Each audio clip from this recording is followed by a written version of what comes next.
Nosotras somos el equipo número 13 y vamos a hablar sobre el filósofo modernista Immanuel Kant. Hola, soy María Isabel Cortés León y voy a exponer sobre la biografía de Immanuel Kant. Bueno, este gran filósofo nació en 1724 y murió en 1804. Él fue probablemente el filósofo más grande de Alemania y fue considerado por muchos como el pensador más influyente de la era moderna. Respecto a sus padres, él fue hijo de Johann Georg Kant y de Ana Regina Reuter.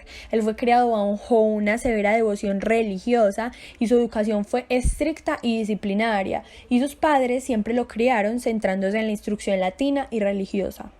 Respecto a sus estudios, él cursó estudios en el Collegium Frederiциanum y en la Universidad de Königsberg. En la escuela estudió los clásicos y en la universidad estudió física y matemáticas. Él se vio obligado a dejar sus estudios universitarios y se ganó la vida como tutor privado, pero en 1755 reanudó sus estudios y obtuvo su doctorado.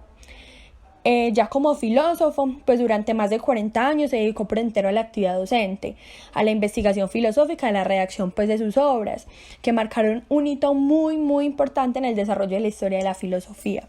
Sus enseñanzas religiosas se basaban más que todo en el racionalismo, más que en la revelación como divina, y le crearon problemas con el gobierno de Prusia.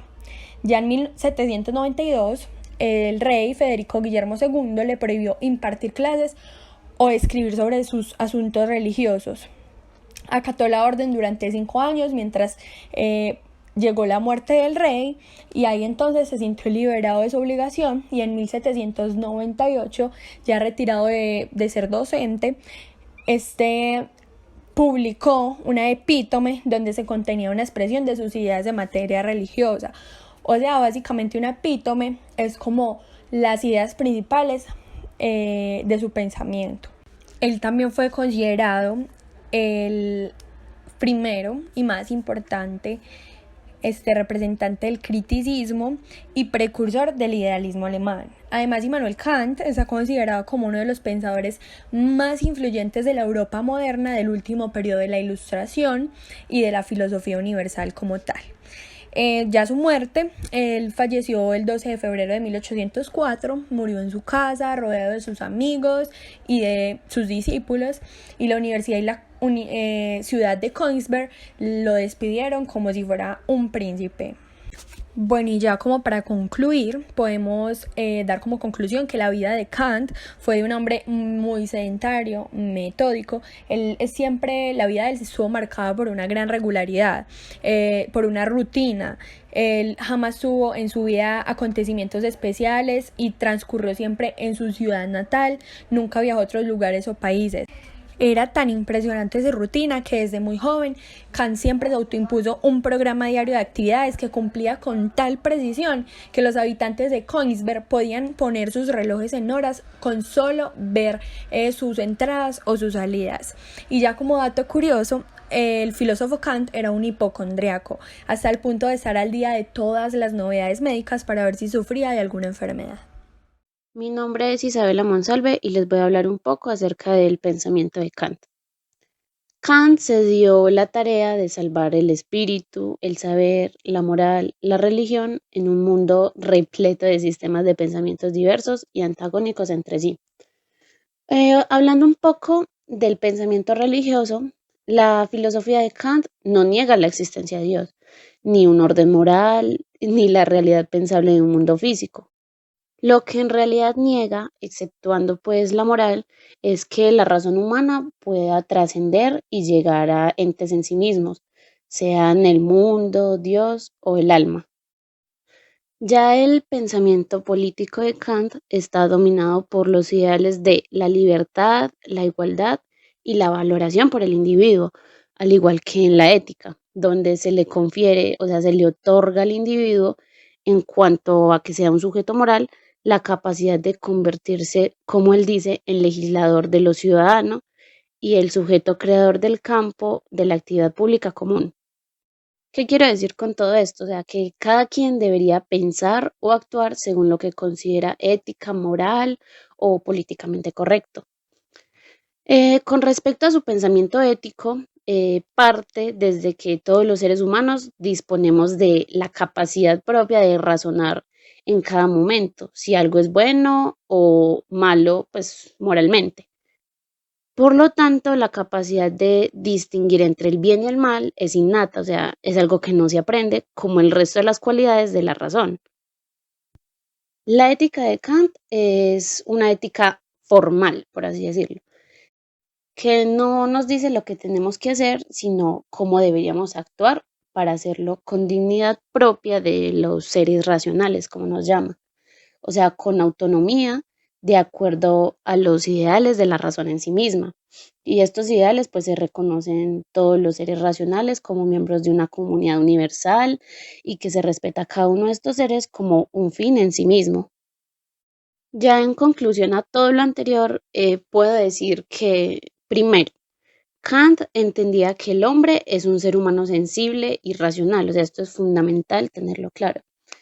Segundo, la ética kantiana nos dice que el hombre no solamente está determinado por la ley, sino también por sus inclinaciones, o sea, por el ser en sí mismo, por su ser, el cual está determinado por su autonomía y voluntad que lo conducen al bien obrar a través del uso de la razón. Kant piensa que lo práctico y lo verdaderamente moral en cada uno de nosotros es nuestra buena voluntad. Es decir, si actuamos de buena voluntad, no habría lugar para reproches morales.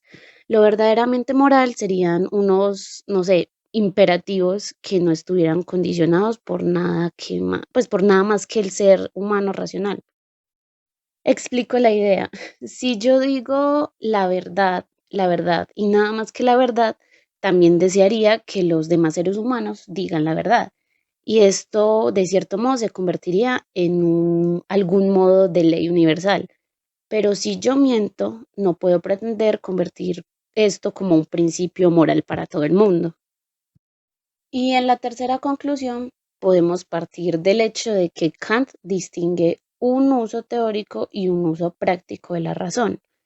En su uso teórico, Kant estudia la crítica de la razón pura, basándose en el principio de la concepción del bien como objetivo de la moralidad, el buen obrar con el uso de la razón, es decir, razonar primero antes de actuar.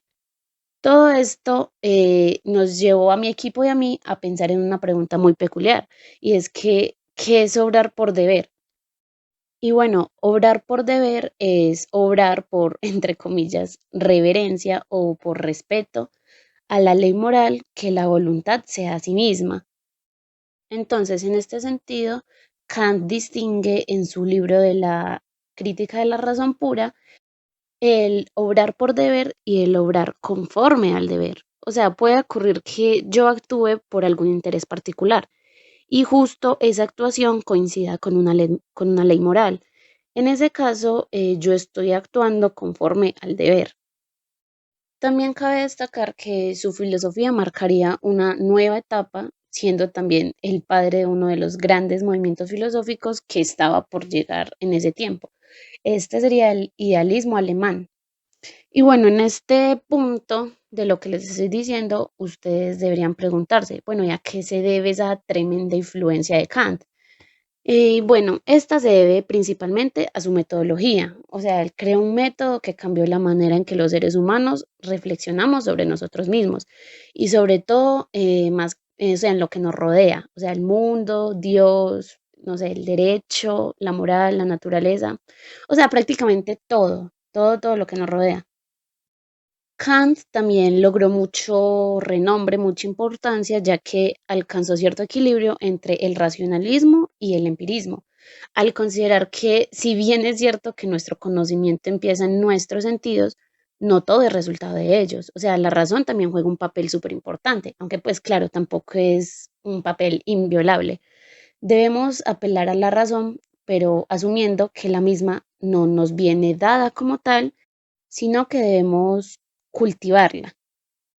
Y por último, aunque muchos ya saben, quisiera destacar que el pensamiento de Kant influyó de manera decisiva en algunos de los grandes hombres de la filosofía de los siglos posteriores. O sea, su huella es patente en las figuras más importantes del idealismo y el romanticismo alemán. Yo soy Laura González Quintero y voy a hablar sobre las obras de Immanuel Kant. Si bien Kant legó a la humanidad una vasta producción de obras filosóficas de toda temática, destacan dos: crítica de la razón pura y crítica de la razón práctica. En el caso de la primera, de hecho, podemos decir que es una de las más grandes obras de la historia de la filosofía, donde examinó las bases del conocimiento humano y creó una epistemología individual. Ahora voy a hablar sobre cada una de las obras. Crítica de la razón pura. Esta obra fue escrita en 1781. Kant distingue la experiencia a posteriori y el conocimiento a priori, es decir, más allá de la experiencia. La experiencia, dice Kant, no nos da más apariencia de las cosas, pero dichas apariencias no son las cosas en sí, no son lo que son esencialmente. Es decir, con ese criterio solo podemos afirmar que conocemos lo que nuestra propia conciencia crea. Además, en el libro desarrolló las condiciones y categorías necesarias para que se dé el conocimiento. Entre las primeras, espacio y tiempo, y entre las segundas, cantidad, cualidad, relación y modalidad.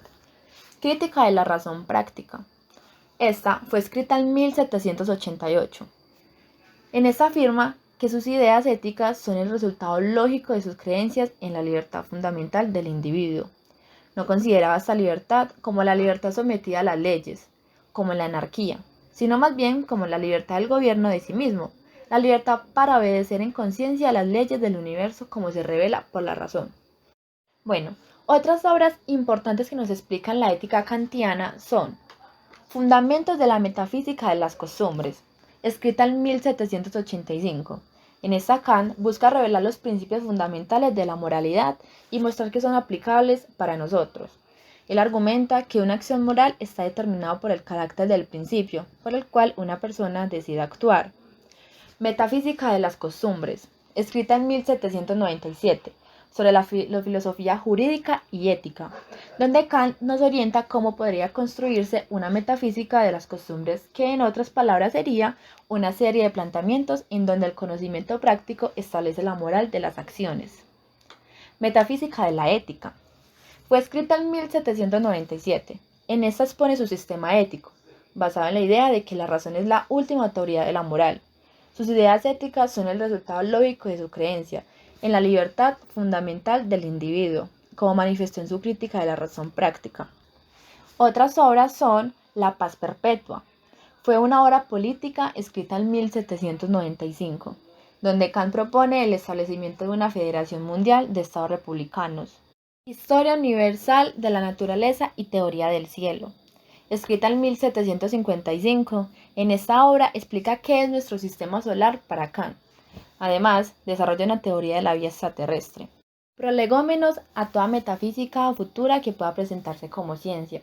Escrita en 1783, y en ella expone los puntos de vista esenciales de su filosofía crítica. Él mismo entendía este pequeño escrito como una descripción simplificada y comprensible de la primera edición de su obra principal, La crítica de la razón pura. Principios metafísicos de la filosofía natural. Escrita en 1786, Kant somete a crítica los fundamentos de la filosofía natural de Newton, poniendo en duda que los principios matemáticos sean los genuinos principios de la ciencia. Crítica del juicio. Esta fue escrita en 1790, y en esta obra trata de determinar si el juicio intermedia entre el entendimiento y la razón. Contiene principios a priori, constitutivos o regulativos, en relación al sentimiento de placer y dolor. La religión dentro de los límites de la razón pura, escrita en 1793. Y esta fue una obra donde se produce un ensayo sobre el mal radical de la naturaleza humana. Y con esta se culmina el proceso de pensamiento del filósofo alemán y se empieza a pensar sobre el campo de la reflexión humana, modificando así las coordenadas de la ciencia y la moral en el mundo moderno. En conclusión, para Immanuel Kant, hay 4 preguntas que delimitan el campo de la filosofía. Primero, ¿qué puedo saber? Esta pregunta la contesta en la obra Crítica de la razón pura. Segundo, ¿qué debo hacer? Su respuesta está en la obra Crítica de la razón práctica. Tercero, ¿qué me está permitido esperar? La religión dentro de los límites de la mera razón es la obra destinada a dar esta respuesta. Y como último, ¿qué es el hombre? Esta pregunta abre el camino a la reflexión antropológica.